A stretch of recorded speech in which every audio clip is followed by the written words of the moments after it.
Fala, meus amigos, estamos começando hoje o Switch. O que é o Switch? Switch significa troca e a nossa intenção é ter uma troca de ideias, troca de experiência. A gente acredita muito que cada pessoa carrega algo especial e único e a gente quer receber e transbordar aqui também. Então, bem-vindo para mais uma E troca. hoje nós estamos com um convidado muito especial, Pastor Douglas. Além de pastor, ele é policial militar, escritor de 2 livros já publicados. São Igreja Frankenstein e Discipulado e Suas Emoções. Além de todas essas vantagens que ele é, esse homem completo, ele é pai e marido. Hoje nós estamos aqui com o pastor Douglas. Muito obrigado, pastor, por fazer parte desse primeiro podcast nosso, Switch. Vamos trocar essa troca de ideias aqui dentro desse programa aqui. Com certeza. Muito obrigado, viu? Eu que agradeço, a satisfação é minha poder iniciar, né, o primeiro podcast. Deus me dá essa graça, muitas coisas que aconteceram em Porto Velho, o Senhor me deu a graça de poder inaugurar algumas coisas, sabe? Alguns ministérios de igrejas. Assim, vai abrir um ministério naquela igreja, primeira vez, com aquele nome, aí me chamam para levar uma palavra. Então, para mim é um privilégio, é uma grata honra mesmo. Eu espero poder edificar com a vida dos irmãos que estão acompanhando ali, né, com quem vai acompanhar, com quem vai estar vendo ao vivo, com quem vai ver daqui a um ano. Seja uma bênção para todos nós. Pessoal, e hoje nós vamos falar aqui com ele, vamos fazer algumas perguntas diferentes, porque ele é pastor. Hoje o senhor pastoreia e qual denominação aqui em Porto Velho, pastor? Olha, por coincidência apareceu ali, ó, Lagoinha, Porto Velho, Igreja Batista da Lagoinha. É uma igreja que está há 3 anos aqui no estado de Rondônia. Ela funciona há 64 anos. Eu acho que o pastoreio do pastor Márcio Valadão 50 anos. E nós tivemos esse privilégio, essa honra, essa graça de Deus, poder estar à frente da Lagoinha aqui há 3 anos. Sabe que em uma das nossas conversas aqui com o Rafael, ele estava me falando que o senhor veio de Marília, é isso? E lá o senhor foi quase padre? É ou não é? É e não é. Foi quase padre? Fui Como lá, é que é isso? passei um ano lá e voltei para cá, né? Eu fui para estudar, eu queria estudar e terminar o 2º grau lá e tudo, mas eu não aguentei a saudade da família, aqui meus irmãos. O senhor é porto-velhense? Não, sou do estado de São Paulo, mas 4 anos de idade meus pais vieram para cá. Em 1980, eu tinha 4 anos de idade. De lá para cá, só arredei o pé 2 vezes daqui para morar fora. Foi um ano de 1992, eu tinha 15 para 16 anos, e foi nesse ano que eu conheci a Igreja Católica assim, mais a fundo, né? Mais a fundo quanto? Mas não, fala para nós. Eu não quase virei padre, não. Isso é conversa dele. Ele tem a mata guardada até hoje, hein? Olha só. Mas eu tive um envolvimento muito, muito bacana com a Igreja Católica naquele ano que eu morei em Marília, porque foi o ano que eu conheci Jesus. Para mim foi um choque de realidade ter conhecido Jesus na Igreja Católica, porque eu tinha um pré-conceito, né, de que a Igreja Católica era uma igreja chata, uma religião chata, as missas eram chatas, nada atraía. Esse era o meu conceito.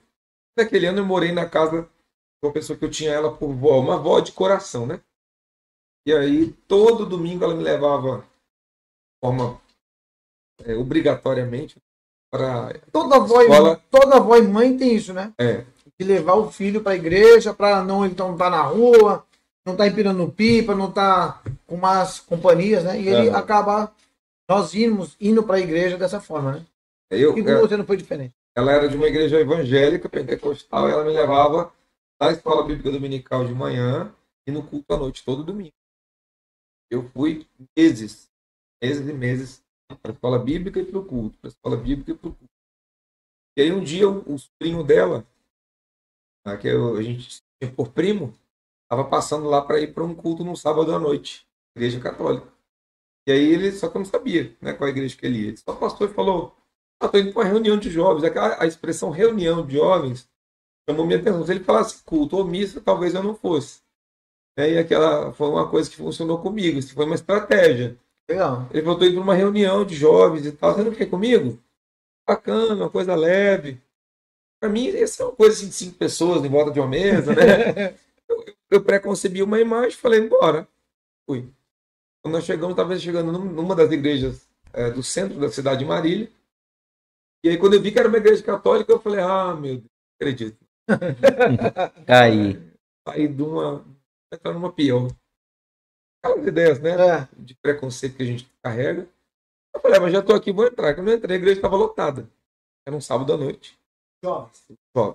Lotada de jovens. Com as pessoas adultas, alguns mais velhos. Mas, assim, 80% da igreja era de jovens. Eu não conheço muito bem, mas falam que já é uma. Hoje tem, né? O pessoal fala que a igreja católica está perdendo muitos católicos para a igreja evangélica, né, devido hoje método de evangelização, método de palavra que está sendo colocada. Quando eu cheguei aqui em Porto Velho, eu também não sou de Porto Velho, eu sou de São Paulo, e eu frequentei uma igreja católica aqui em Porto Velho, que ela tinha, que é carismática, né? Já tem não é mais aquela coisa da reza, sabe? Um negócio muito ali, chato de... Mas tem até louvores da igreja evangélica nesses lugares. Nessa igreja tinha. Eu acredito que deve ser isso? Não. Isso. Eu fui num culto. Era um culto da igreja da Renovação Carismática Católica. Ah, é. Entendeu? E aí, abrindo um parênteses sobre o que você falou, não é o método. Porque Deus não tem métodos. É quando saímos da vontade de Deus.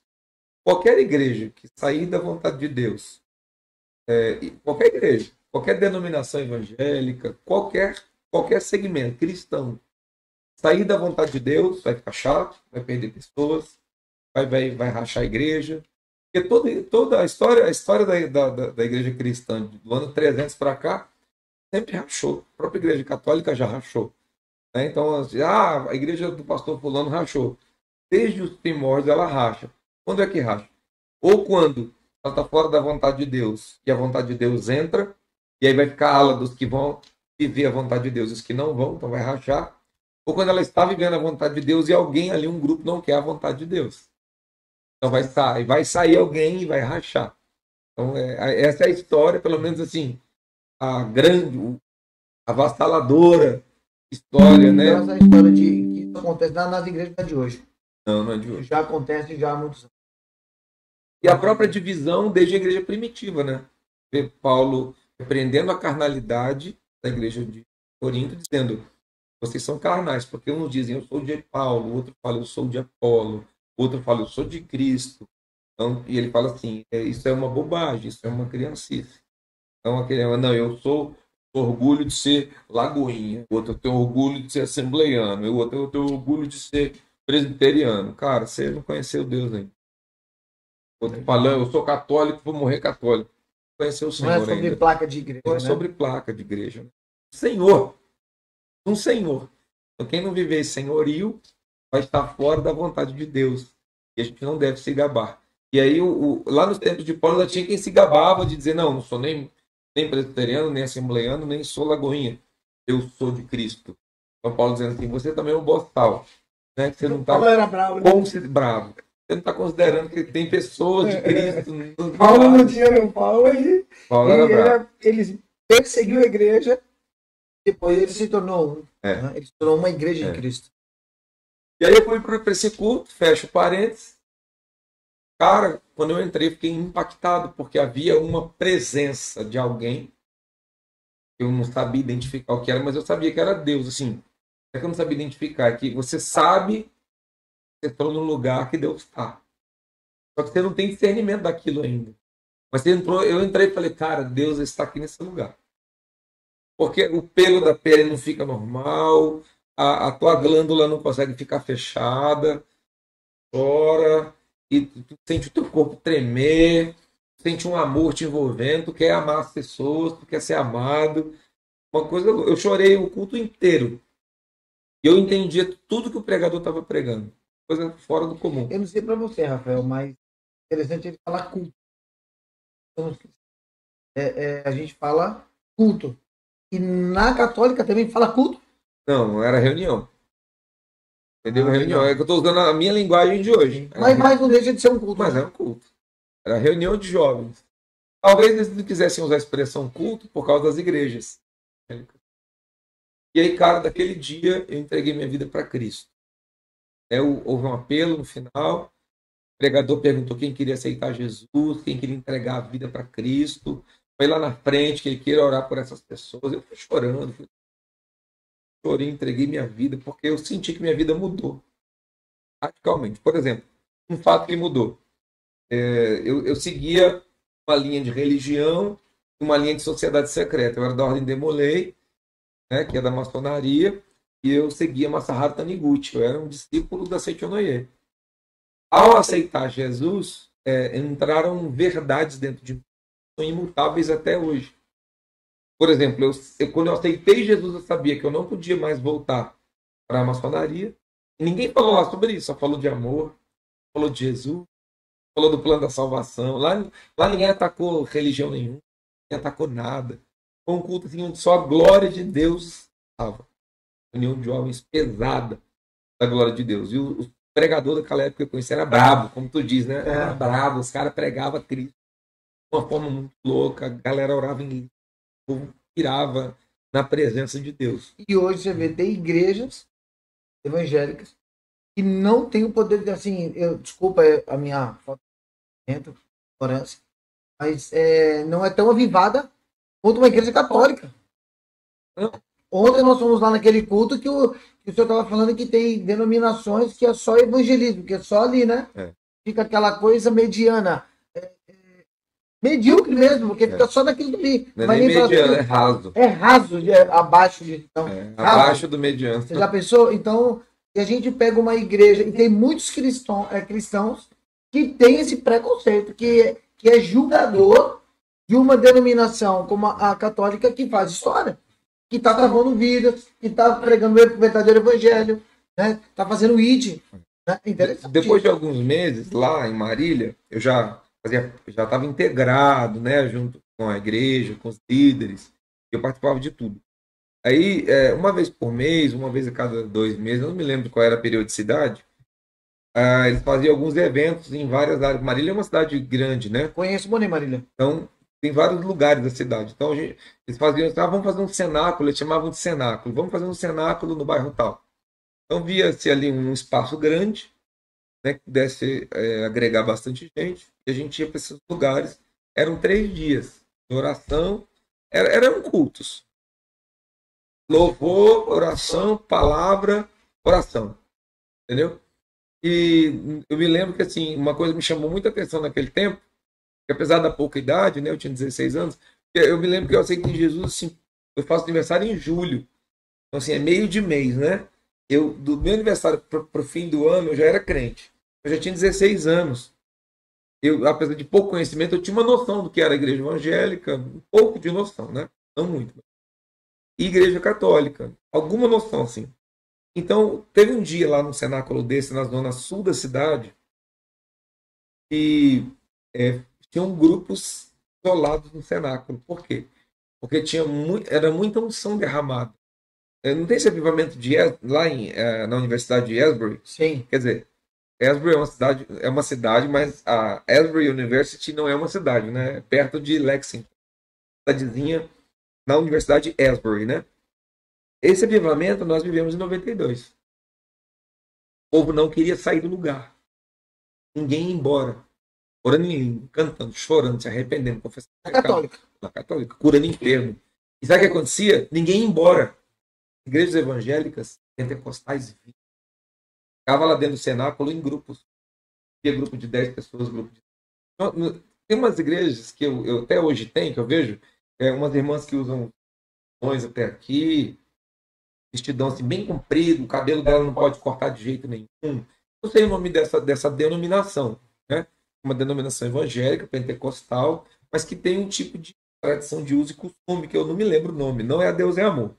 É um outro viés ainda desse tipo de igreja pentecostal, mas que tem num grupo assim, num lugar do cenáculo, tinha ali 15, 20 irmãs recebendo, orando em línguas, profetizando, descendo.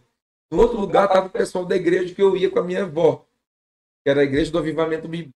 Evangélica. Era uma igreja também vamos dizer assim, que era igual a Igreja Assembleia de Deus Madureira, que é uma igreja que já usou usos e costumes e hoje já abriu mão de alguns, né, usos e costumes. Então já é uma igreja um pouco mais moderna que aquela outra da roupa. Aí estava lá o grupo das irmãs da Avivamento Bíblico. E aí a gente ia vendo, tinha nichos de igrejas evangélicas dentro do E cenáculo. nós estamos falando de 1981. 92. Não, 92. 92. Recente, e esse estresse entre religiões, entre pessoas, né? Na verdade, assim, eu acho que tinha, mas o povo ia lá. E eu andava muito com a liderança da época, então eu conheço o coração da liderança, não tinha racha, não tinha negócio de não receber. Tipo assim, deixa o pessoal, deixa eles receberem também, que era o Senhor. Uma coisa interessante que você falou foi que foi pregado Jesus, né? Você falou que era da maçom, né? E que não falaram mal lá disso, Não. né? E aí foi pregado Jesus e você sentiu amor. Fazendo um paralelo, você acha que hoje existem muitas igrejas que acabam não falando do amor de Jesus e fazendo outras coisas para atrair o público, quando na verdade se só tem que falar do amor de Jesus? Hoje você vê muito isso porque você tava, não era sob a placa igual vocês falaram, né? Você falou que ouviu e sentiu e aquilo ali foi algo que te marcou até hoje e dá para ver que você fala com bastante amor disso, né? Porque ali foi o meu primeiro amor, né? Ali foi quando eu conheci Jesus. É um Jesus que eu ouvi falar dele, mas eu nunca tinha conhecido ele. Em 92 eu conheci Jesus. Ele se apresentou para mim. Eu vi milagres. Então, quando eu falo desse tempo, não é que eu fale com saudosismo, de que aquele tempo foi melhor que hoje, jamais. Hoje eu vivo o meu melhor tempo de vida cristã. Mas é que o tempo que eu comecei foi muito marcante para mim. Porque lá, ó, ninguém falava sobre... Não tinha ensino de doutrina na liderança. Ninguém ficava dizendo, olha, você não pode ouvir música do mundo. E lá não tinha um católico que escutasse música. Mesmo. Não Muito tinha. bom. A galera da renovação carismática, ninguém ouvia música mundana. Ninguém falava um palavrão. Poxa vida, ninguém falava. Eu não via um cristão falar, poxa, não falava. Falava glória a Deus, amém, aleluia. O cara era crente demais, irmão. Ninguém assistia televisão. A gente está falando de algo muito, muito aqui. Parece que a gente está falando da época de Paulo, né? De Pedro, de... Não, tô falando pra você, olha. Agora Em Marília, em 1992, eu vi coisas que eu não vejo hoje.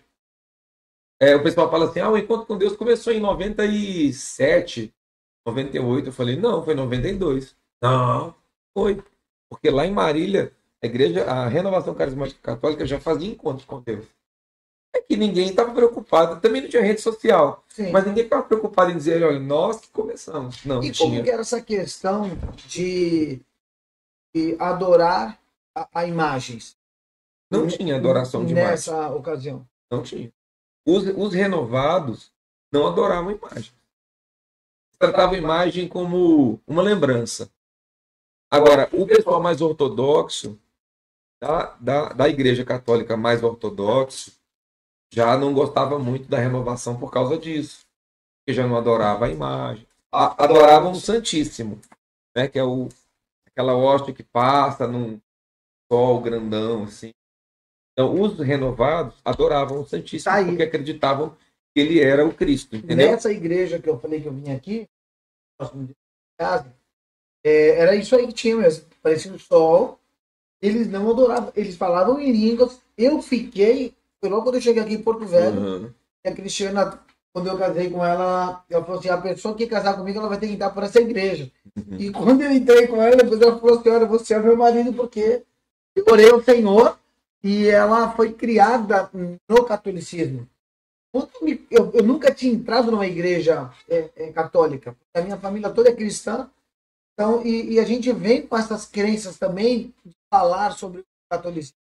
Eu tenho comigo, a gente tem que respeitar os católicos, né? Porque vem deles de primeiro.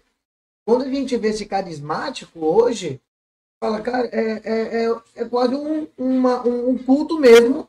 Evangélico. É fora de série isso. As pessoas precisam quebrar esse rito, essa briga cristã. Né? Isso aí não tem mais que haver. Tem que haver respeito. Porque senão se torna essa guerra e não é isso que Deus quer. Né? Não é o propósito nosso aqui hoje. Deus quer ser conhecido. É o fato. Ele quer ser buscado, né?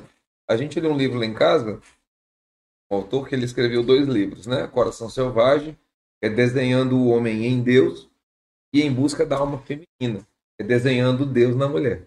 Então ele fala assim que se você pegar as características do homem e da mulher e listar elas, você encontra todas em Deus. E na mulher ele colocou uma coisa: desejo de ser desejada.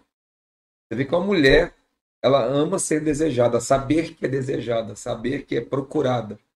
E quem é casado aqui sabe, nós 4 somos casados, né? Nós 5, né? O nosso irmão ali da transmissão também é casado, né? Nós sabemos que nossas esposas, quando elas não se sentem procuradas por nós, cai a autoestima, se sente mal e a Terceira Guerra Mundial está prestes a acontecer. Deus, todas as vezes que ele não foi buscado, que ele não foi procurado, que ele não se desejado, houve derramamento de sangue, gente expulsa da terra, chuva parou, né? É a mesma coisa. Então eu vejo que o homem ele se perde muito em questões bobas, como placa, ritos, né? Deus quer ser buscado, Deus quer ser procurado. E é claro que o entendimento correto das coisas, da forma de se buscar a Deus, ele mesmo vai dando. Comigo mesmo, eu não tinha nenhum ano de cristão. Fui batizado com o Espírito Santo, eu orava em línguas. Cara, vi muitos milagres. E o dia que eu fui adorar o Santíssimo, junto com irmãos lá, que vinha passando o Santíssimo, eu lembro que eu estava chorando muito, eu estava adorando a Deus muito intensamente. Quando o Santíssimo vinha passando, uma pessoa me tocou e falou: Santíssimo. Eu olhei e falei: sim, mas e aí? Porque eu estava me relacionando com Jesus, né? Com Jesus vivo, eu não entendi o que ela quis dizer. Ela falou: não, tem que tocar nele. Aí eu falei: tá bom, eu toquei nele. Aí isso vai atrapalhar o meu momento que eu estava tendo com Deus. Aí ele me causou uma dúvida e eu tinha um discipulador, que era o Rodrigo. Ele continua sendo um líder da renovação carismática. Hoje ele prega no mundo inteiro, né, pela renovação. Eu lembro que eu chamei o Rodrigo e falei: Rodrigo, por que eu tenho que tocar no Santíssimo? Jesus estava passando ali. Eu falei: não, mano, Jesus não estava passando ali. Estava ali conosco. Então, e ali é a representatividade do Santíssimo, de Cristo. Santíssimo. Eu falei: não, eu não entendo. Ali é uma adoração, é uma coisa palpável. Jesus não é mais palpável. Aí já gerou uma... Ele falou: não, Douglas, olha, isso é um dogma da igreja, não tenta discutir isso, porque você vai arrumar um problema e tal, né? Mas o Rodrigo, apesar de ter falado... Vai fazer uma fala também? Falei? Só que eu não queria interromper o raciocínio do senhor, né? Uhum. Mas eu queria que você desse depois um gancho sobre o avivamento que está acontecendo lá na universidade, já dura alguns dias já. Uhum. Você falou sobre o batismo do Santo. Sim. Queria que você depois desse a opinião sobre o que você está achando, o que você está acompanhando sobre isso aí. Com certeza. Obrigado, mamãe. E aí, ele falou: não, Douglas, ó, é um dogma, né, e tal. Aí explicou lá, eu falei: cara, eu entendi o que você me falou, mas eu não estou entendendo pela graça que nós estamos vivendo, pelo que a Bíblia fala, né? A Bíblia fala para a gente não adorar a imagem. Então, tudo que for uma imagem de alguma coisa não pode ser adorado. Aquilo é uma imagem. Eu falei para ele. Eu tinha 16 anos. Eu falei: Rodrigo, aquilo é uma imagem. Porque tudo bem, é uma hóstia. É uma hóstia que o padre ora, torna ela especial, ela fica sendo adorada ali. Mas é uma imagem. Ela é uma coisa palpável. E depois que Cristo foi ressurreto, ele não é mais nada de imagem. Ele é vivo. Né?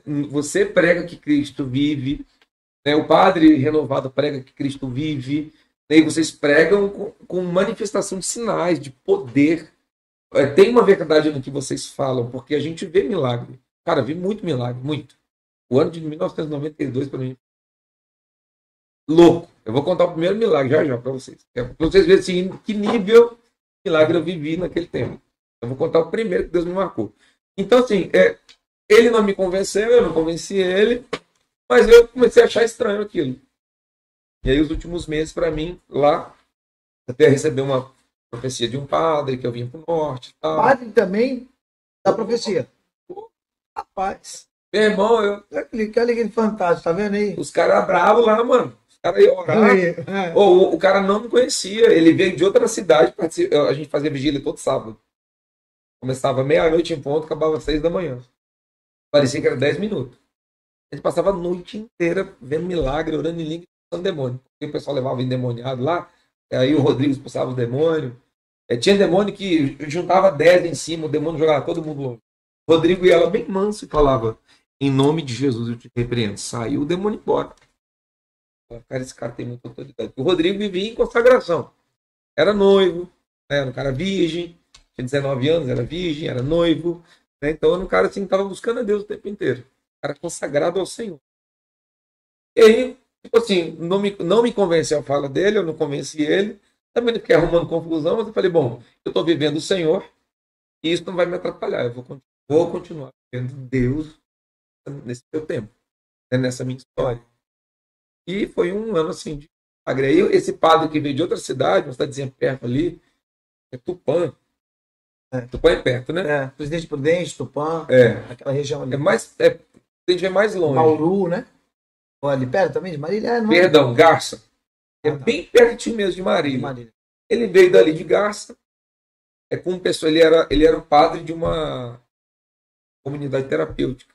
Tinha muito usuário de droga lá. Esse padre cuidava dos usuários. E aí nós chegamos lá, o padre levou, foi nesse dia que eu vi um cara endemoniado. Todos foram libertos, ficaram orando, chorando, aceitando Jesus. Foi uma benção. Já quase de manhã, antes do padre ir embora, na combizinha dele, o padre tinha uns 30 e poucos anos. Ele veio para mim orando em língua, colocou a mão sobre o meu peito assim.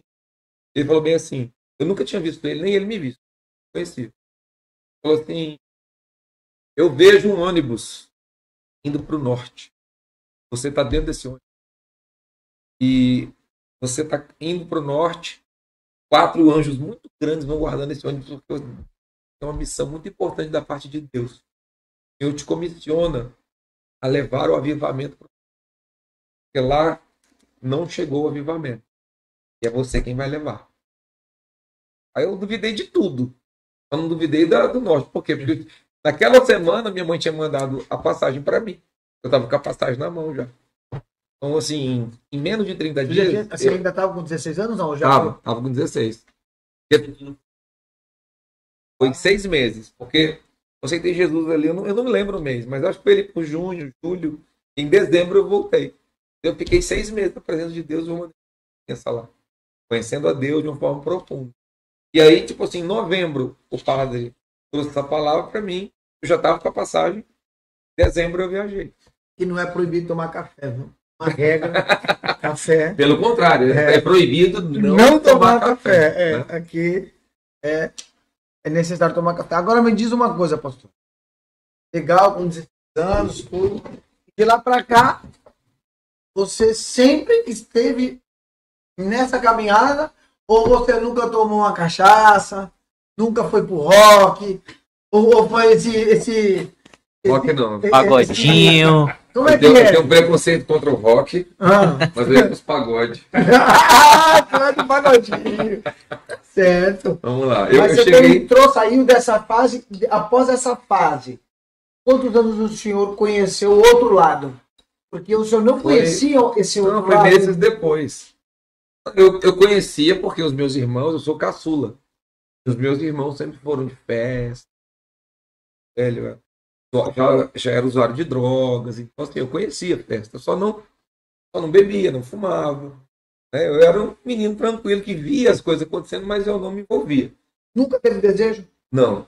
Aí quando eu voltei para Rondônia, aí eu vim assim, eu era um tição pegando fogo. Eu falava Jesus, eu já chorava em mim, já liberava profecia. Era louco. E aí eu fui, eu sabia que perto da minha casa tinha uma igreja católica. Né? Se não me engano, é a São Luís Gonzaga. Eu acho que é a São Luís Gonzaga, ali perto da minha mãe, ali no Rio de Janeiro.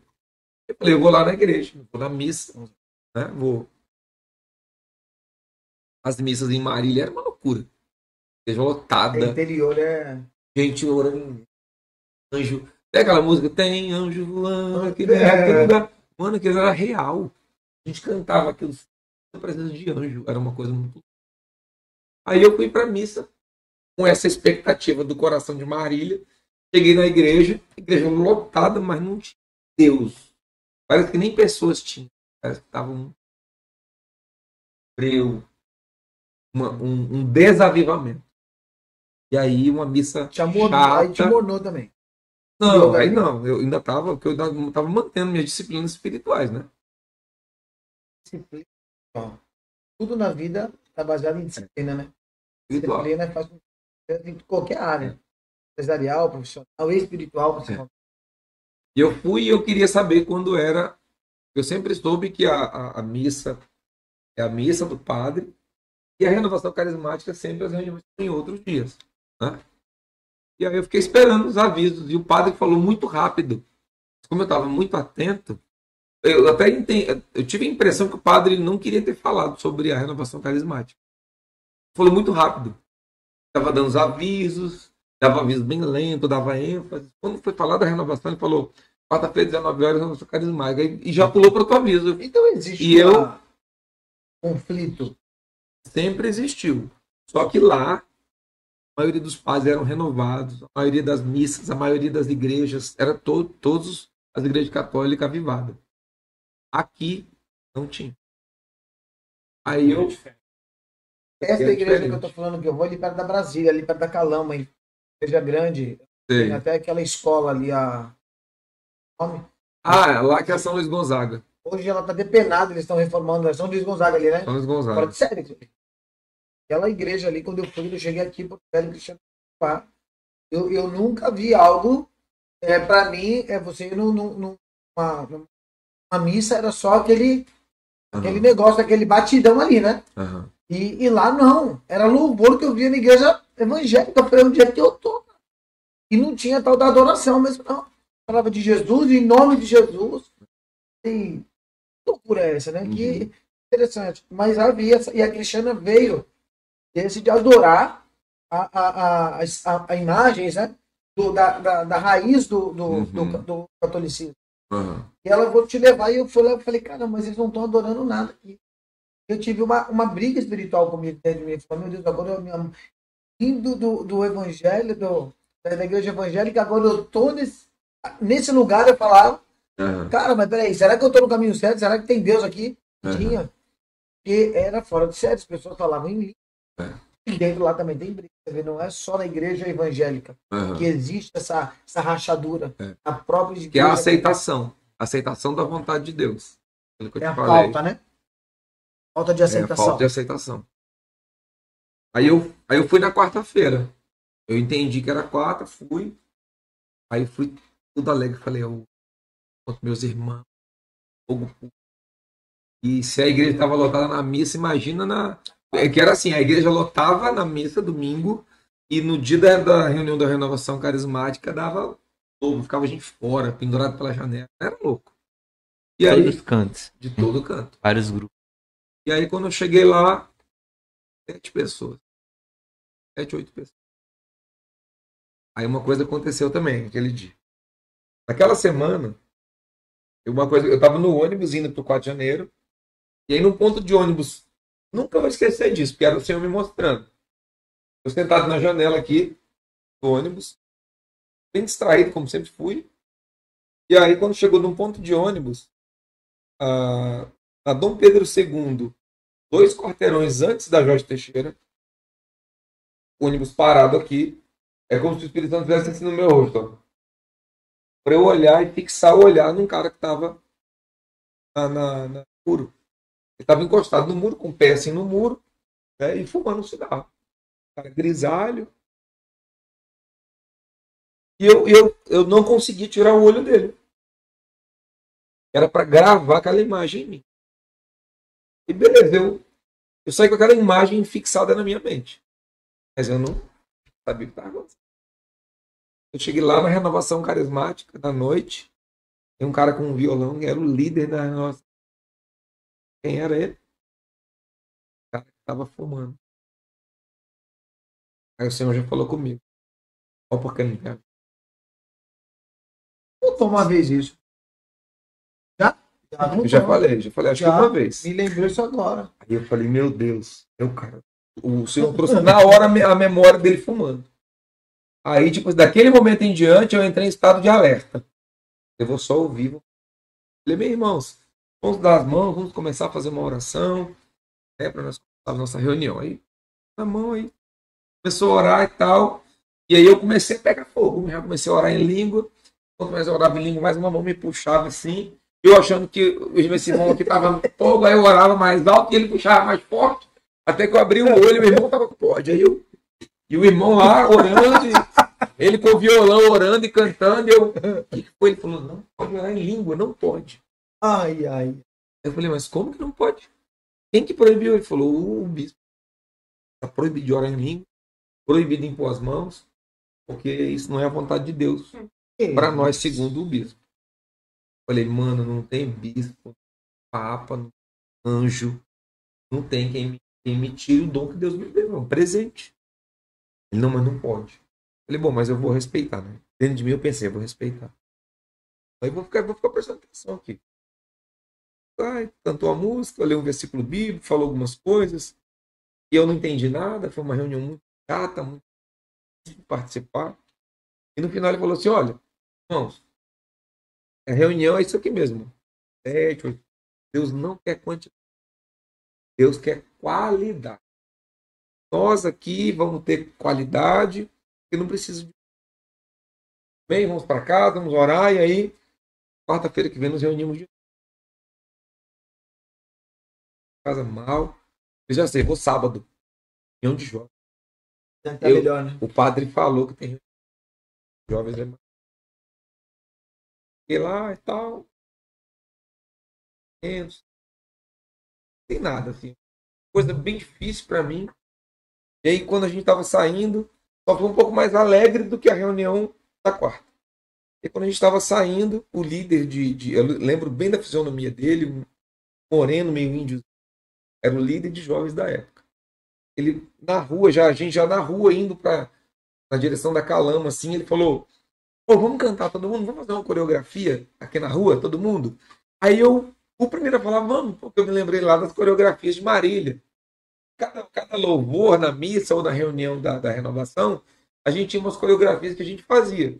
Tipo, tem anjo voando aqui nesse. Tinha uma coreografia que a gente fazia lá e tal. E era bem bacana, né? Aí eu falei: bora. Em cima da... Aí ele, vamos lá, posicionou todo mundo. Aí ele, vamos lá, posicionou todo mundo na rua e começou. Olodum tá rico, Olodum tá roda. Se fosse hoje, era bate, roda, joga aqui ladinho. Seria isso. Aquilo foi uma frustração em mim, não acredito. Foi. Aí eu não dancei, não me... Esperando falar em anjo, falar em Jesus. Fui pra casa e me pus a orar. Pus a orar toda madrugada. É cada um. Eu comecei a orar toda madrugada. Aí uma madrugada Deus falou assim comigo: vai lá na casa do líder da época. Porque ele era o líder da renovação. O óleo tinha que cair na cabeça dele e dele fluir pro restante. Sim.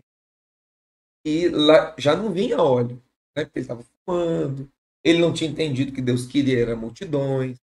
Então, assim, tinha um canal interrompido, né? E aí eu comecei a orar. E aí o Senhor falou comigo: vai na casa dele. Fala para ele que ele está errado. Eu quero que todos se... Quero uma igreja lotada de gente, com as mãos para cima, mãos santas que louvam, que adoram, gente pregando nas ruas, de casa em casa, falando do nome. É isso que eu quero. Quero um povo santo que não canta música, que não canta Olodum, tá? Rock.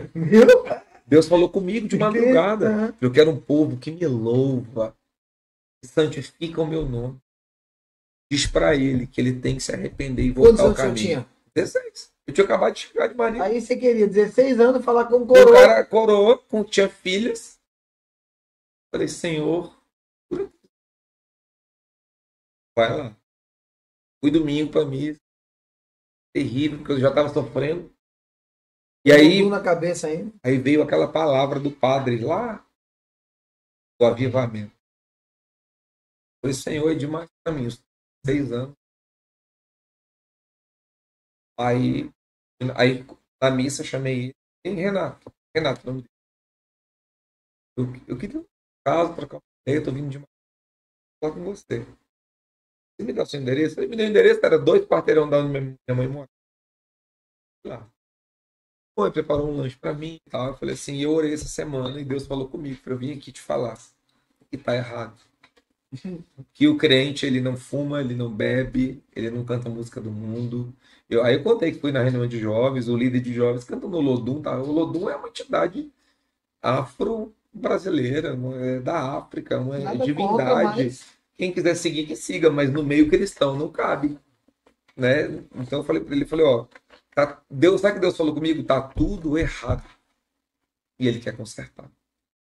Então, o Senhor falou comigo para dizer assim, fala para ele ir pro quarto na madrugada, que aí eu falo com ele. Então o Senhor me deu 2 coisas para te dizer. Tá tudo errado, que você está errado no seu pensamento, Deus quer qualidade, não quantidade. O Senhor falou para mim, diga para ele que eu quero quantidade com qualidade. Deus quer essa igreja lotada, de gente com a mão para cima, chorando, adorando porque está cantando o nome dele, o fogo da andando pelas ruas, pregando o Amém. nome de Jesus e evangelizando essa cidade. Amém. Porque ele quer que evangelize a cidade, mas vivendo de qualquer jeito não dá. E outra coisa que ele me pediu para falar para você é para você ir para a madrugada orar. O irmão precisa orar. E ele vai falar com você. Deitado assim na cadeira. Falou, o irmão ainda é muito jovem. O irmão ainda vai aprender as coisas. Aí começou a me matar. Entendeu? O irmão precisa orar um pouco mais para perguntar do Senhor, pedir de Deus como é que você tem que falar com as pessoas. Porque, tipo assim, eu era um menino falando com um cara mais velho. Então, assim, nesse aspecto ele tá certo. Né? Paulo fala para Timóteo que a gente tem que tratar os mais velhos, para Timóteo tratar os mais velhos como se fossem pais dele, né? Apesar que eu me lembro, eu não faltei com respeito com ele em nenhum momento. Mas eu sei que foi duro. E aí ele me tirou grandão e eu fui embora para casa. Eu amei, mas eu quero apenas que você siga a direção de Deus. Orar e buscá-lo pela madrugada. Fui embora. Aí, na outra semana, eu fui na missa de novo, aí já não queria ir mais em canto nenhum, fiquei em casa. E aí comecei a sofrer. Por causa do sofrimento, faltando discipulado, diminuí minhas disciplinas espirituais. Aí veio a escola, comecei a estudar.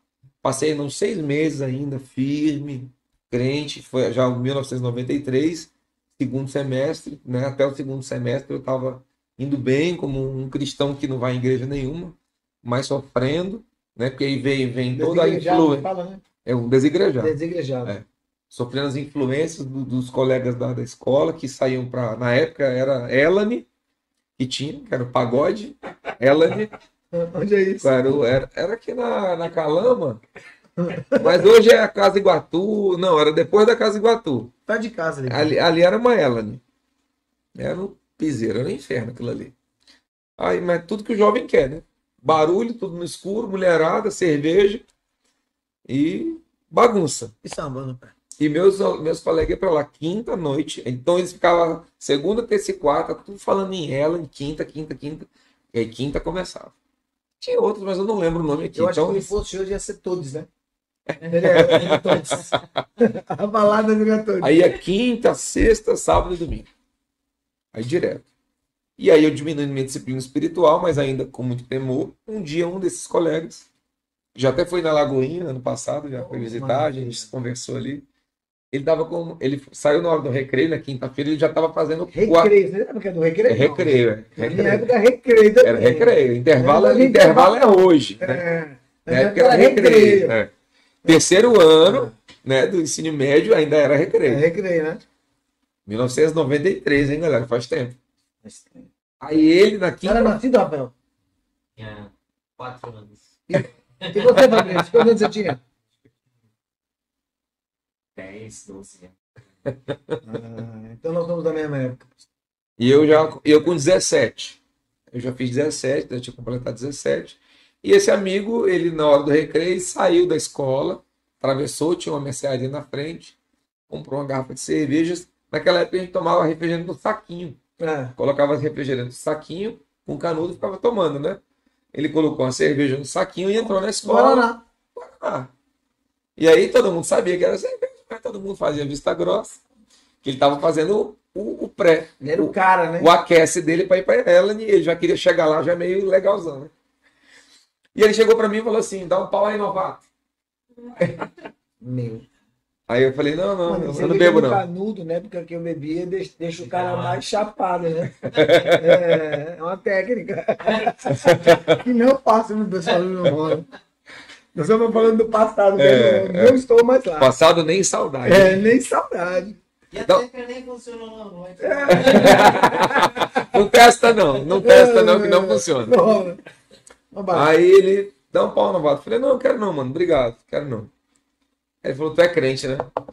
Eu falei: sou, mas não é por causa disso, não. É porque eu não quero beber. Aí ele falou assim: eu não entendo os crentes. Aí eu falei: por quê?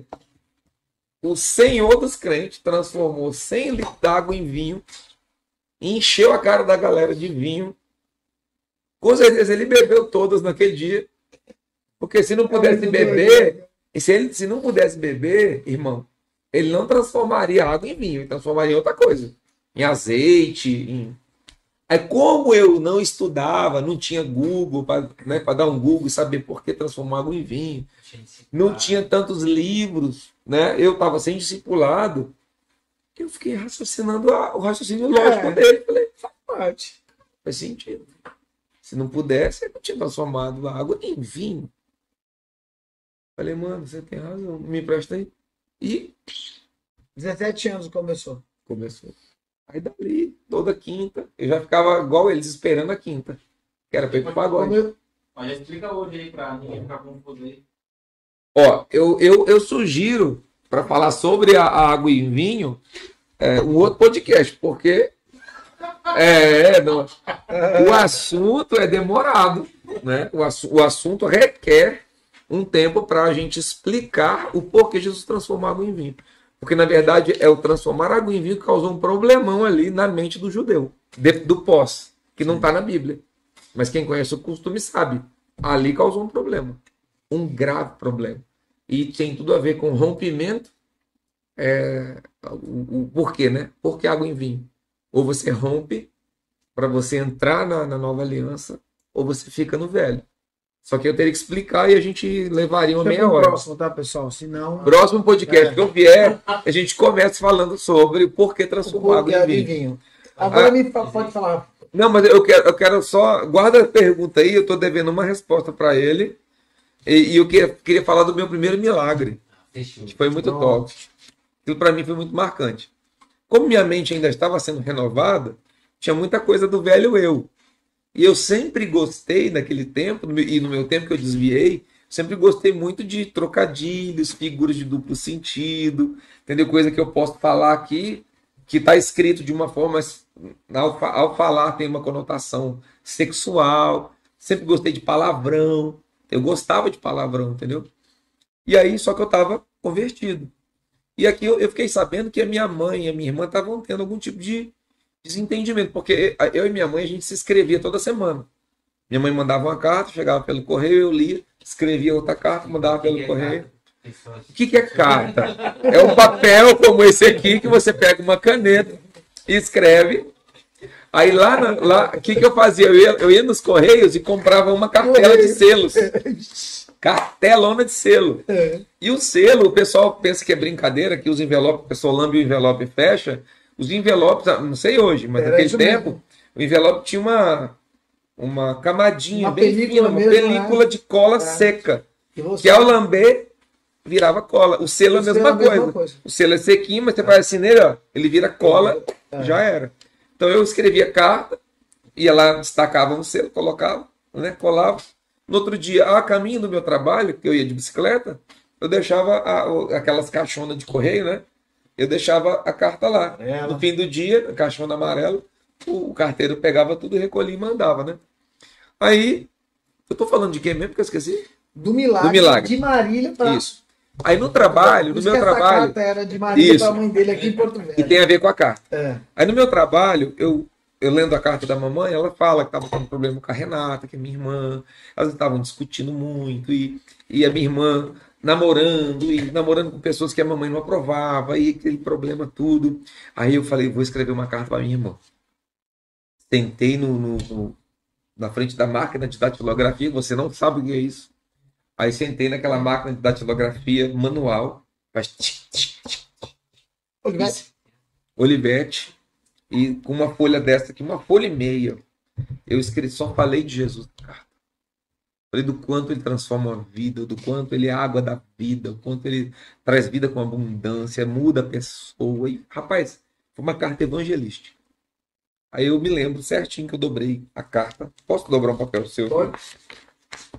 Porque o envelope era assim, então eu dobrava a carta assim, eu fazia assim,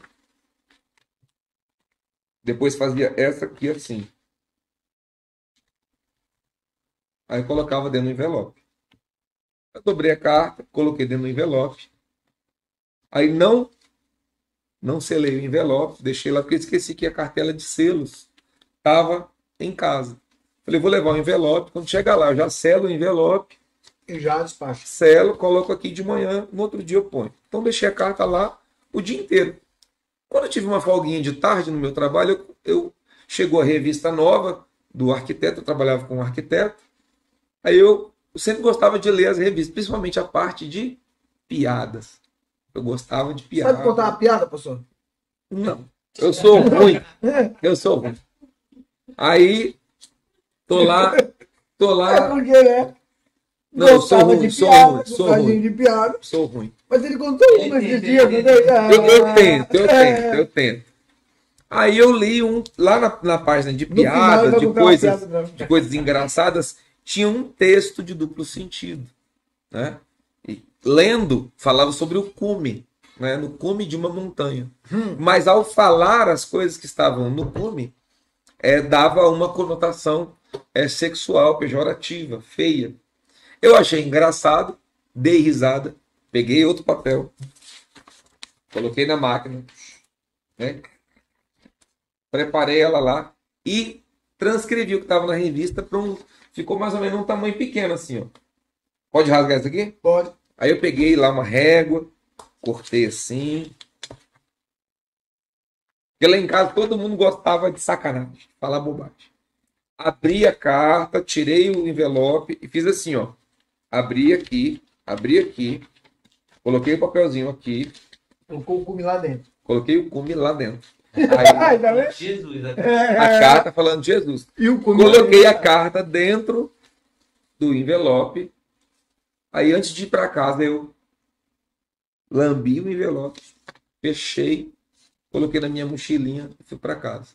Quando cheguei em casa, tomei um banho rápido, fiz um lanche e fui para a escola. Estudava lá o segundo ano o segundo ano. Aqui quando eu voltei, estudei o terceiro. Aí fui, peguei o selo. Aí tá, voltei, cheguei. Aí quando eu voltei da escola, tomei um banho, jantei, peguei um selo, destaquei, colei. Só coloquei o selo aqui assim e deixei a carta do jeito que ela tava, que eu saí para a escola. Eu voltei, ela tava. Era uma cômoda que ficava no meu quarto, dormia eu e um filho de adoção, por adoção da minha avó de coração, que era o Beto. O Beto dormia na cama de lá, eu dormia na cama de cá e tinha uma cômoda com gavetas aqui. E não ficava nada em cima da cômoda. Só tava o envelope. Fui dormir, fiz minha oração, falei com Jesus e fui dormir. Acordei de manhã. Na verdade era assim, era um beliche, eu dormia na cama de cima e o Beto dormia aqui. Na cama de baixo não dormia ninguém. E quando eu acordei de manhã, pulei do beliche. Quando eu cheguei na porta, o Espírito Santo falou assim para mim, olha para trás. Quando eu olhei para trás, a carta estava no mesmo lugar e o bilhetinho estava aqui fora. Quando eu olhei, falei, que papel é aquele? Acendi a luz. Quando eu li, era o papel que estava aqui dentro. Aí eu comecei a pegar o envelope e ver. Eu falei, o Beto mexeu na minha carta. O Beto já tinha levantado, né? E eu comecei a ver da onde que ele conseguiu tirar. E a carta estava totalmente lacrada. Do jeito que você deixou. E eu comecei, Beto, vó, Beto.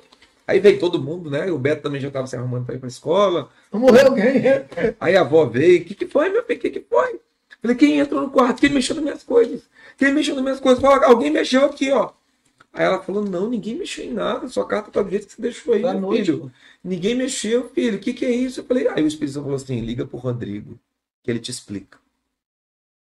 O Rodrigo Aí é o eu- cara. Era meu discipulador. Explorador. Tá bom, vou nada não. Botei no Você sempre bolso. teve essa intimidade com o Espírito Santo. Não, ele que tinha comigo, porque eu não... Eu sou um verme. Boa. É ele que tem. Ele tem intimidade com o que ele quiser, né? Se ele quiser transformar essa porta numa pessoa e falar com ele. É isso aí. Aí fui, levei isso aqui, botei na caixa do correio e liguei pro Rodrigo. Rodrigo, pelo amor de Deus, cheguei no trabalho, liguei do telefone fixo que fazia o descarga. Aí o telefone chique era que tinha uns E botãozinhos, né? quando tinha um cadeado? É, Que tinha que Tinha um bater cadeado, aqui pra. pra fazer o código Morse. Quem fez isso, gente? Liguei pro Rodrigo, falei, Rodrigo, pelo amor de Deus, eu tô passando uma situação, eu tô morrendo de medo. Ele falou, calma, o senhor falou comigo que você me ligaria. Falei, hã? Ele falou, ele já falou comigo, inclusive, o que eu tenho que ensinar para você. Vai lá em casa à noite. Eu já sei o conteúdo que eu tenho que te ensinar. Eu não sei o que aconteceu. Ele só disse assim, eu fiz algo com o Douglas hoje para você ensinar para ele sobre isso, isso, isso. E ele vai te procurar. Então eu já estou sabendo que você vai me procurar. Vai lá em casa à noite que eu já sei que eu preciso te ensinar. Falei, aí piorou. Foi assim nas primeiras semanas que eu tinha aceitado Jesus, né? Tô voltando à fita. Foi logo no... Sim. Tipo assim, eu aceitei Jesus hoje, semana que vem eu escrevi a carta, e aí no outro dia já ia um papel que eu coloquei aqui dentro. Eu me lembro, cara, eu não tô louco. Eu sempre dobrava a carta assim e assim, até hoje. Quando eu preciso dobrar alguma coisa, eu dobro assim. E eu fiz questão de, para não sair, para não cair, eu coloquei assim, ó. E aqui eu coloquei dentro do envelope. E lacrei. Não tinha E tava como, cara. fora, Ele tava não do tinha lado. como, pô. E não tinha por que alguém mexer na minha carta e tirar só o papel. Papel falando de coisa chula. E o que Jesus falou com o seu Falou discipulador? assim, primeiro ensino que você vai dar pro Douglas é ele separar o santo do profano. Eu sou santo. Quem me segue tem que ser santo. Você falou isso ontem. Você falou isso ontem. Falei em algum daqueles Não. pontos? Sim, falar sobre a gente ser santo, ser como Cristo é.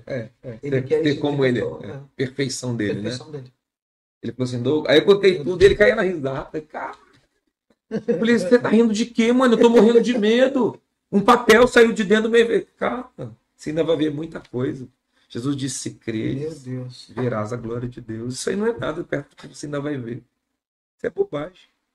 O Senhor está dizendo assim, não misture o santo com o profano. Não misture o profano com o santo. Você é uma pessoa santa e vai ser santo o resto da vida. E quando você for fazer algo que é santo, aí piorou. Não misture o profano com o santo. Eu sou Deus. Fora de mim não há outro. Não misture as coisas. Tá Caramba. funcionando esse microfone, hein? Tem que escutar isso, porque é muito forte, é fora de série. Talvez alguém tá precisando escutar isso agora. Talvez esse teu testemunho aqui, essa tua história, alguém tá precisando escutar. Tá chegando em ouvido de muitas pessoas. Essa é o motivo desse podcast. É a gente trocar ideia. É a troca. Switch. É isso que a gente quer aqui. Trocar esses relacionamentos. Talvez toda a vida que eu viva hoje, ela tem essa base. Lá de trás. De 30 anos atrás. 30? 92? 30, né? 30 anos. Então, a minha base de vida cristã foi forjada lá atrás. O primeiro ensino que eu recebi é separe o santo do profano. Tudo está relacionado ao passado, né? Então, tá óbvio que eu pergunto que eu ia te fazer. Falou que teve um cara que te convidou pra ir. Esse cara te acompanhava. Depois teve um cara, quando você veio pra cá, que te desmotivou total. E aí era o paralelo de você falar da importância de evangelizar, de falar de Jesus, e de ter alguém que acompanha na igreja, uma igreja que tem uma pessoa. Pode falar um pouco disso? Porque um cara te chamou. Dá meu Não papel, era um cara por que te favor. Dá minha desanimou. carta. E você sempre teve alguém que te auxiliava ali, mesmo você tendo Espírito Santo tem atividade. Mas o Senhor nos deixou para relacionamentos, né? É essencial isso aqui, ó. Vida na vida, alguém para segurar na minha mão. Porque às vezes, mesmo, digamos que eu seja o discipulador do Fabrício, pode ser que um dia eu caia, eu precise, eu esteja mal, e quem vai me ajudar é ele, né? O meu discípulo, vamos dizer assim, cara, eu preciso de ajuda, eu tô mal hoje, e ele que vai me amparar. Como aconteceu na minha relação com o Rodrigo. Né? Eu vi um dia que o Rodrigo, ele não aguentou, ele confessou um pecado para mim, né? Veio mal, chorou muito, né? Para dizer que tinha masturbado. Eu pensei que ele tinha transado com a noiva ou pegado alguém, ele tinha masturbado. Para ele é que ele tinha cometido o pior pecado do mundo. E eu não sabia nem o que responder para ele. Eu acho que eu fiz ele terminar de matar ele, porque eu falei: o que você? Era pra estar me ensinando. Cara, como a gente é menino, né? E ele veio confessar o pecado. Ele falou: cara, Douglas, eu não vi pornografia, eu não pensei em nada. Eu ainda por temor, eu me masturbei orando em línguas porque eu não estava aguentando. Eu sou virgem, cara. E eu assistindo televisão, uma mulher falou lá que quem não se masturba, quem não tira o sêmen, pode ter um câncer no escroto, não sei o quê. Cara, aquilo me deu tanto medo que o dia que eu fui tomar banho, foi hoje que eu tava daquele jeito, eu falei: não, eu não vou ter câncer, não. E eu fiz orando em língua, que era para não pensar em nada e eu não estava focado no prazer. Cara, Era sobre o fato do câncer, né? Do câncer, algo... Cara, ele chorava tanto. Cara, como eu queria voltar no tempo, ter a cabeça de hoje para falar: mano, eu te perdoo, cara, vem cá, deixa eu te dar um abraço. Tudo certo. Segue, tá tudo certo. Vai, segue em frente. Já você casa, vai ser uma benção. Você e sua mulher, ó. Vai ser uma benção. E pode continuar. Deixa eu só. Porque eu pulei uma parte importante da história. Senão eu não falo e ela vai ficar vaga. Que foi o avivamento. Aqui. Porque a gente já foi para a parte que eu caí, fui para ela, aí pronto. Aí eu conheci a bebida, comecei a conhecer a mulherada, que antes eu dizia não, né? Tive a oportunidade de perder a virgindade e eu disse não, porque eu estava no Senhor. Né? Uma menina foi na minha casa, uma das meninas mais bonitas da escola, foi na minha casa, eu estava sozinho, ela deitou na minha cama, começou a tirar a roupa e falou: vem, eu falei: negativo. Eu nem tremi. Peguei a Bíblia e ainda preguei Jesus para ela, falei de santidade, falei: nem tire a sua roupa. Falei: eu sou santo e você também tem que ser uma mulher santa. E ela, não, eu tinha 16 anos ainda. Né? Logo que cheguei aqui. No auge do hormônio mesmo. No auge do hormônio. Aí fui para o mundo, para a mulherada.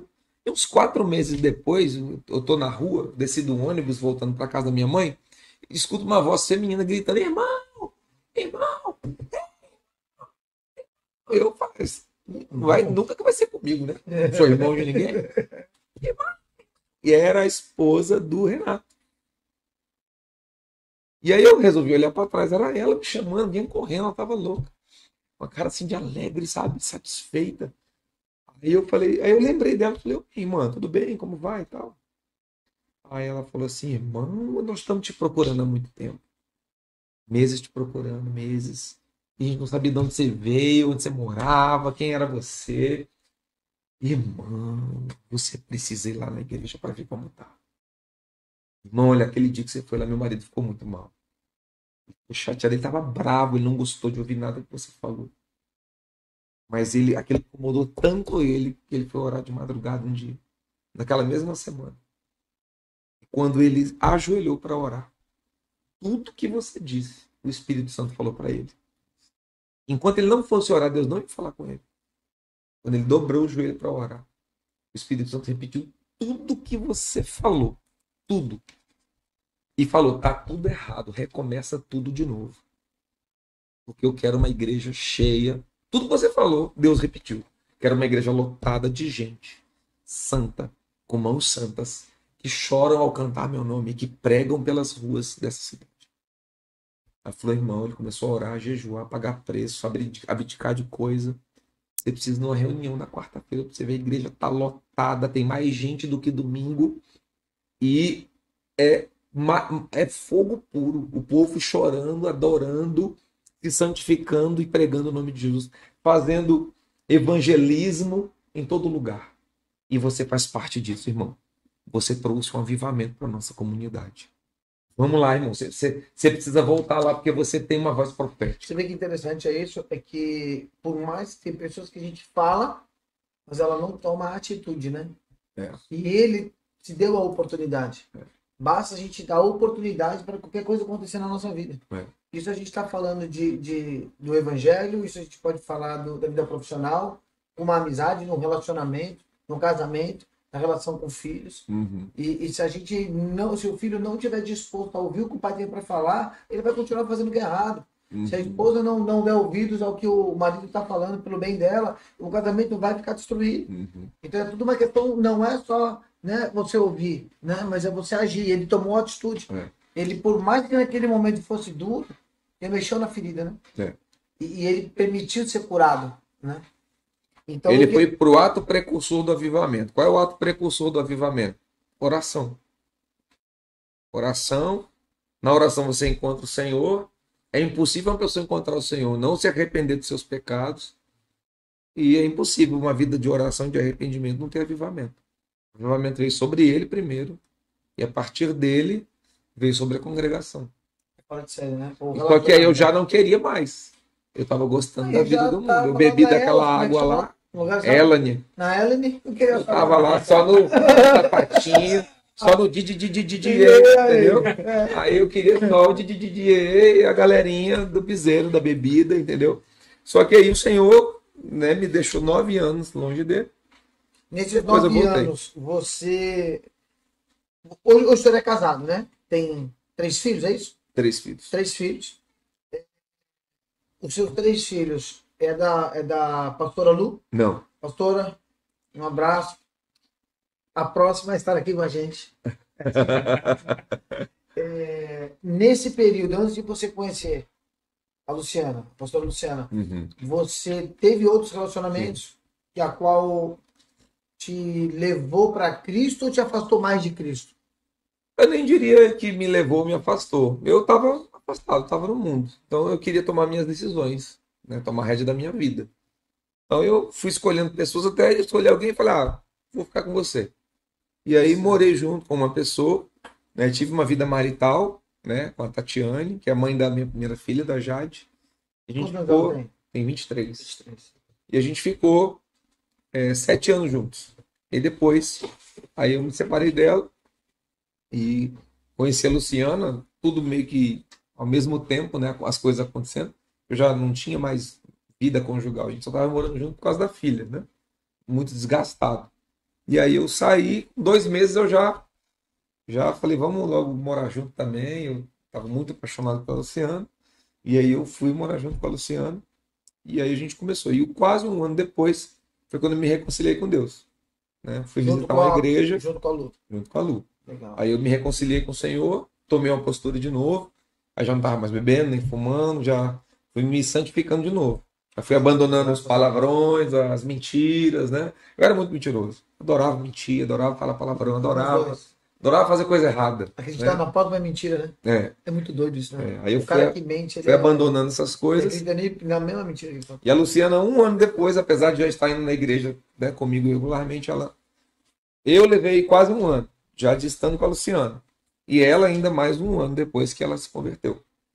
E aí foi onde começou os nossos processos, né? Legal. E você é policial militar hoje?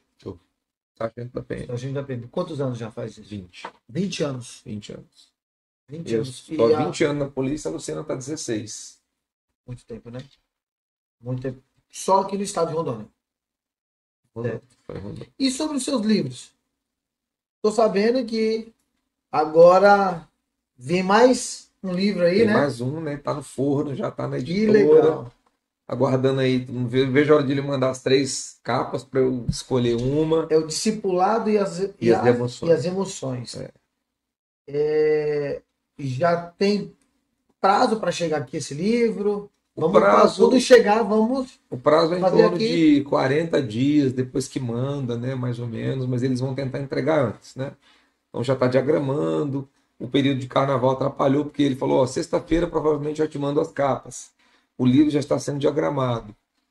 Aí só que aí na sexta eu fiz um contato para perguntar, ele falou que não deu tempo. Mas o carnaval ia atrapalhar um pouquinho. Na quinta, eles voltariam, Certo. né?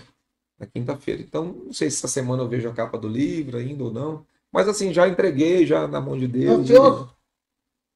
Ansioso. É igual filho. Quando tá na barriga ali, você fica querendo ver como é que é a cara desse menino ou dessa menina, né? Aí a gente fica louco para ver o filho nascer, né? Eu queria responder a pergunta dele. Tá com quanto tempo já? 1 hora. É. Talvez, se você permitiu, eu usar esse assunto para a gente encerrar, Boa. né? Do avivamento de Asbury University. Então eu vou É. fazer só uma perguntinha Ah, aqui sim. sobre o senhor tem os 3 filhos, né? A Tatiana, você Isso. falou? Não, a Jade, A Jade, e Isso. você tem mais 2 meninos, o Lucas e o Henrique. o Lucas e o Henrique. Isso. O Lucas tem quantos anos? 20. 20. E o Henrique, 12. 12. Ele também é PM, Lucas? Não, não. Não, ele tá indo no mesmo Tá ramo, fazendo não? faculdade ele, né? Ah, legal. Ele começou a fazer faculdade de Direito para entrar no ramo da polícia, Certo. né? Federal, ou militar, ou civil. Enfim, ele pensava na área da polícia, né? Hoje ele já não pensa mais nisso. Mas tá fazendo direito. Tá fazendo direito. Já tá em qual? Tá no período? 7º período. Ah, tá não. Tá bem E avançado. o pequeno, o Henrique, tá estudando, fazendo Normal. colégio. Uhum. Que bom.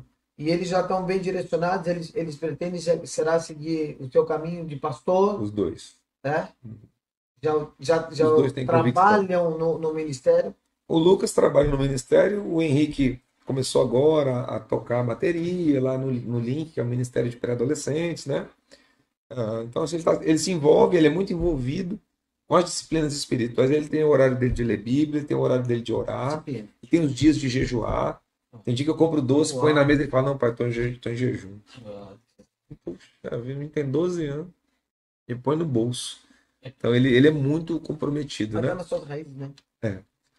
Ele vê, né? Ele tá vendo, tá no ambiente dele. É. Mas eu ainda diria que ele é mais comprometido do que eu sou hoje, né? Talvez ele seja o reflexo do que eu já fui, né? No passado, de muita disciplina espiritual, muito rigor, né? Eu tenho uma coisa comigo que eu falo sobre, são 3 coisas importantes: ambiente, palavra e pessoas.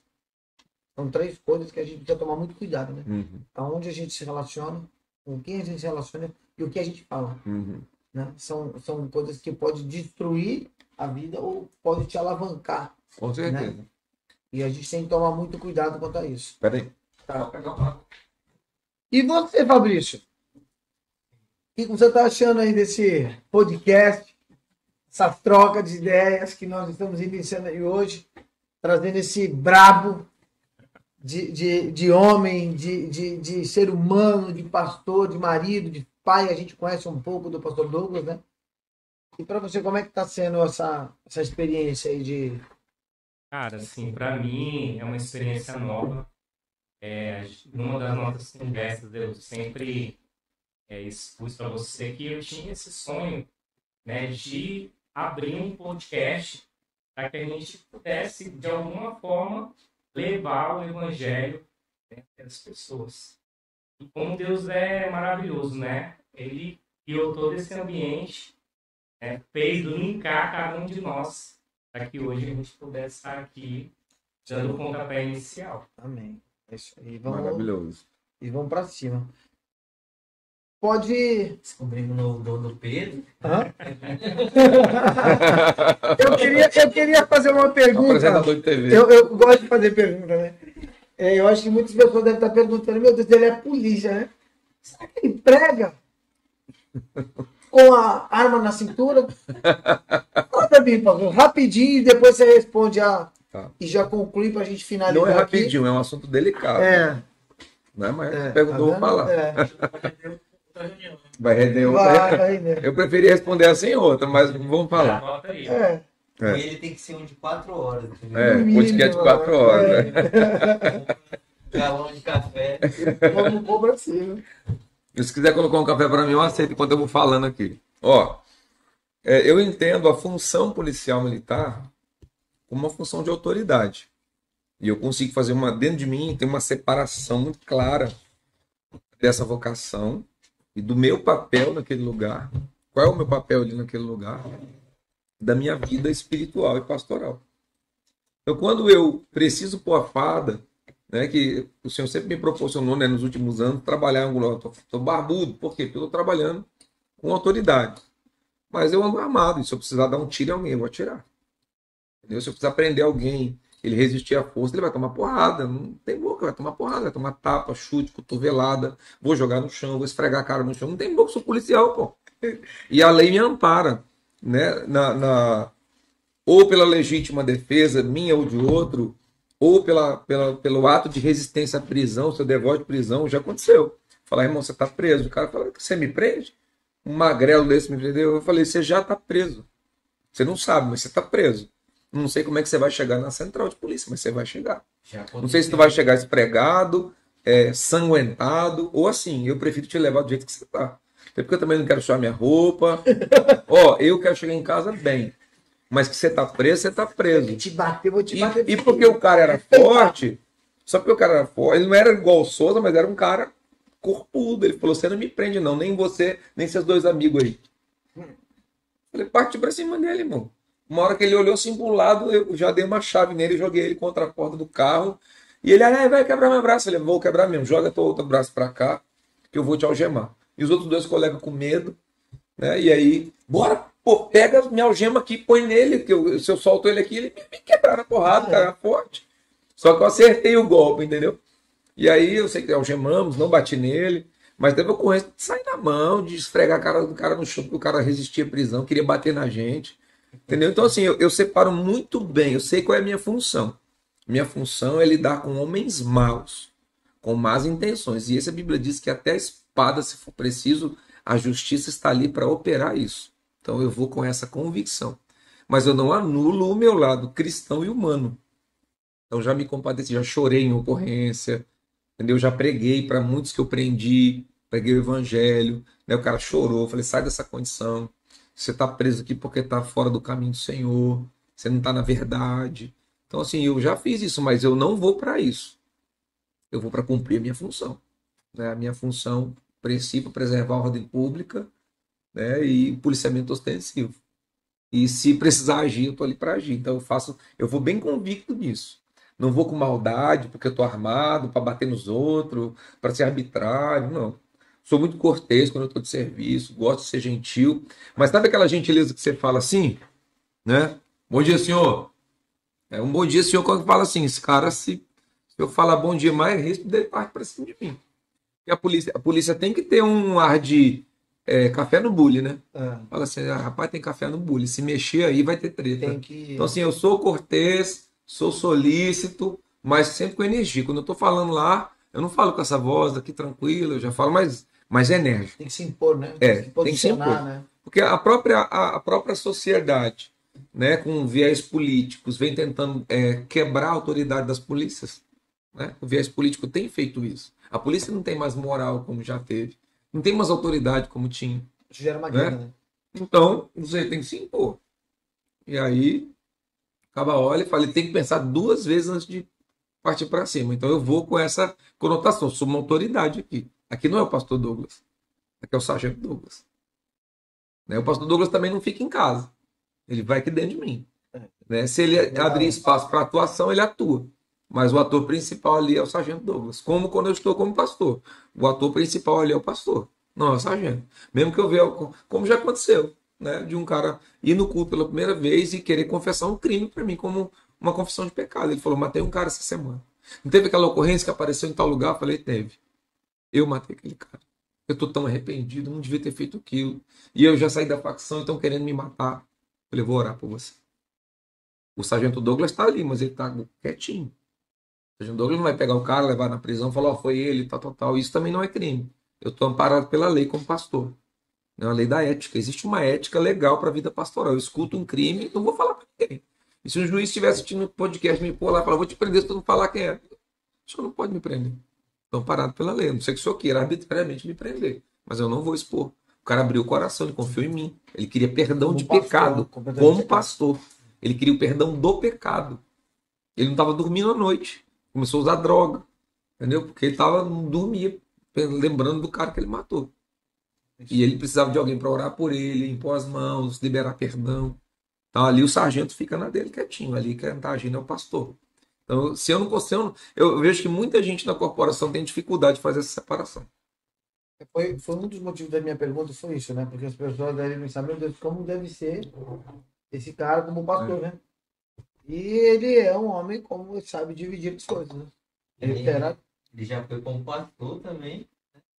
E no meio da viagem pastoral para outra cidade, deu um assalto, né?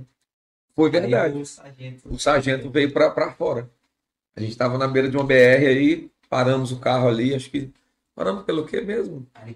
Em Ariquemes, na entrada de Ariquemes, né? A criança tinha mijado e foi trocar. Ah, é. Foi trocar uma criança que estava num dos carros, a gente estava em 3 carros. E aí paramos para trocar a criança, ficamos ali, todo mundo desceu, ficamos ali. E aí parou um carro com 2 caras. E aí quando eu bati o olho, eu já identifiquei assim, o jeito de olhar, o jeito do cara. Eu falei, é assalto, os caras vão assaltar a gente. Aí eu já fui lá embaixo do. Ninguém viu, peguei minha arma, onde eu coloco ali. Como que a pastora fala? A arma estava em posição, não é? Como que é a linguagem militar? É a arma... Tava em QAP. Tava em QAP, tava em condições. Estava em condições, tava em condições. Nesse momento você foi lá E aí eu já peguei a minha arma, fiquei com ela aqui escondidinha assim. esperando. Já visualizei todo o meu cenário de atuação, meu centro de operações. Falei, já sei. Download baixou na hora. Na hora eu já visualizei como que eu iria atirar, se eu precisasse atirar, quem estava na linha de tiro ou não. Eu já fiz todo o meu cenário de operações. E fiquei ali na porta. Aí, mas como ele viu minha postura, eu acho, Ele né? já se ligou, falou. Ele falou, esse cara é polícia. Porque acho que foi tu que falou, né? Falou a forma como o senhor falou com ele e tal. Acho que eu não me lembro muito bem, só me lembro do. Eu era um dos patetas que ia rodar, na verdade. Eu tava explicando pro cara, eu tava caindo lá do cara. Aí ele cara. Tá vendo? O Douglas lá do seu lado, mostra. 1h pouco da manhã, o cara queria saber o que tava aberto. Madrugada. Madrugada. Vai por aqui, o pastor já tá aqui. E eu só falei assim pra ele, eu falei, nessa rua de trás aí, você volta e com a arma aqui já, entendeu? Eu já tava com ela na mão, então assim, segurando aqui a porta do carro aberta, aqui no teto do carro, com a arma aqui. Eu falei, não, você só volta aqui. E ele viu que eu tava olhando muito fixamente pra ele, né? Aí falou, vixe, a polícia, vamos sair fora. Aí já deu linha. Entrou, 2 ficou meio ali, os caras ficam meio assim e foram embora. E aí eu falei, ei, Rafa. Aí ia ficar sem ter o celular, sem tudo. E eu aqui, ó, só esperando. Porque eu já tava esperando. Se ele sacasse a arma ali para dar qualquer reação dele, eu já ia queimar ele dali mesmo de onde eu tava. É isso aí, ó. Minha função policial militar é 24 horas por dia. E eu não só atiro na injusta agressão. A lei me ampara a atirar no perigo iminente. Se o cara saca uma arma, eu não sei se ele vai matar ou só vai assaltar. Esperar, né? Então, perigo iminente. Então, na salvaguarda da vida dele, eu ia sapecar o cara ali. Se o juiz vai entender de outra forma, se o juiz tem um viés ideológico, político, e por causa disso quer me prender, é o problema dele. Eu sei que eu agi na lei, que eu posso usar o armamento, eu posso, né, ou lesão corporal, ou homicídio, seja lá o que for, em legítima defesa minha de outro, né, injusta agressão ou perigo iminente. Então, no perigo iminente dele atirar no Rafa, eu ia sapecar ele. Você ia tomar um posicionamento primeiro. Com certeza. Tá vendo, pessoal? Então é isso. Ele não é o pastor polícia e nem o polícia pastor. Cada momento no seu momento. Cada momento. Ele não cada passa a mão no ladrão e fala, vai-te embora, tá abençoado. Seu pecado é momento. perdoado, vai-te embora. Filho, você não pode assaltar, Não, filho. não. Ele faz o papel dele, policial, e faz o papel dele. Ele vai falar, aceita Jesus. Seu pecado está perdoado. Vai ter comigo daqui a pouco. Filho. Então não é isso. Pastor, obrigado. Eu gostaria que você falasse sobre a resposta. Eu quero falar sobre a Asbury University, avivamento que tá rolando lá, né? Pra gente encerrar. Os meninos já estão me querendo. Então, todo avivamento foi precedido por um tempo de busca, né? De adoração, de jejum, de oração e de propósitos do Pai também, né? Não podemos dizer que foi só a ação do homem, né? Também tem uma ação de Deus, um propósito, uma intencionalidade do Senhor em promover avivamentos, né? Um avivamento lá no país de Gales, promoveu depois avivamento na Rua Azusa, E todos esses avivamentos, eles vieram em um efeito cascata promovendo mudança social, transformação política, econômica, mudança de vida. Lá no País de Gales, tudo que era cinema e boteco foi fechado na época do avivamento. Então, você vê, é uma mudança, promove uma mudança social. Outros avivamentos teve uma mudança social no campo da educação, onde a maioria daquele pessoal era praticamente analfabeto, e o avivamento trouxe escolas, entendeu? A própria igreja ensinava as pessoas a ler, escrever. Então, assim, o avivamento traz essa transformação social, tem um propósito divino e é precedido por oração. Você vê que os jovens aproveitaram o intervalo para ir lá na capela da universidade para orar, para cantar canções ao Senhor. Ninguém foi lá dizer, gente, vamos começar um avivamento aqui, não vamos sair mais daqui? Não. Né? Todo avivamento ele começa com gente simples, né, que está buscando a Deus por simplicidade, que não quer promover nada a nível mundial, né, ela só quer conhecer Deus, buscar Deus, falar com Deus, né, cantar ao Senhor. E aí é onde, explode uma bomba ali no espiritual e ocorreu esse avivamento. Se eu tivesse dinheiro em caixa, eu já tinha ido lá para viver esse momento junto com eles. Eu sei que o avivamento ele não é geográfico, o que promove o avivamento lá é o que está promovendo esse podcast aqui, né? O que nos inspira a falar é o mesmo, né? Mas se eu tivesse, eu iria lá, e não é por curiosidade, porque eu sei que está tendo algo diferente lá, eu iria lá para respirar aquele oxigênio, entendeu? Eu iria lá, com toda certeza, mas vou esperar chegar aqui, né? Houve uma profecia, né? Na sua vida. Por isso que hoje o senhor está aqui, né? O ônibus já desembarcou o senhor aqui foi. em Porto Velho. E o padre falou mais coisas, né? Falou que Deus tinha promessas, grandezas. Eu pisaria em lugares que eu nunca imaginei, né? E onde eu pisasse era o Senhor que estaria me levando. Então eu quando eu recebi aquela promessa, sabe que é de verdade você não acreditar em nada. Eu falei, não, um menino de 16 anos escutando isso. Muito novo, né? Quem sou eu para levar avivamento para lugar nenhum? Ainda hoje eu penso, quem sou eu para fazer alguma coisa? Entendeu? Mas é o Senhor mesmo. Eu acho que essa postura é bom pensar assim, né? E se Deus falar, realmente é bom assim, que é o improvável, né? Aquele que realmente não tem nenhuma ferramenta, nenhum Estamos instrumento. falando sobre isso ontem, né? Sobre a gente se colocar no nosso lugar e saber que não é sobre nós, é você viver o que Deus tem para você viver. Né? E se Ele desse tudo para a gente, todos os dons, todos os talentos que Ele liberou, né? Dentre os 6, você falou ontem, né? São 5 chamados e 9 dons. 9 dons. Ele desse tudo de uma vez só, como é que seria? Né? A gente ia ser um tremendo boçal. Né? Deuses. A gente ia ser um Lúcifer na vida. E quis ser mais do que Deus, queria ter o poder que Deus tem. E graças a Deus que a gente, essa tua humildade é fora de série. Sempre falo que a gente tem que ter pessoas do nosso lado que mostram com toda a autoridade que tem, tanto como polícia, tanto como pastor, tanto como marido e pai, mostra a humildade que não é sobre o ser humano, é sobre Deus mesmo que rege todas as coisas. Quando a gente tem isso, não é sobre placa de igreja, não é sobre Lagoinha, Assembleia de Deus, ou qualquer outra denominação, né? Não é sobre o católico, né? É sobre Cristo, sobre todas as coisas. E não pode ter essa rachadura, para que não aconteça. É só isso que o inimigo quer, né? Que haja só essa rachadura para ele entrar. E a gente precisa dessa brecha para entrar. E a gente tem que estar vigilante, a gente tem que estar preparado, né? Muito obrigado. É isso. Cara, que bom. Obrigado por você acreditar nesse nosso projeto.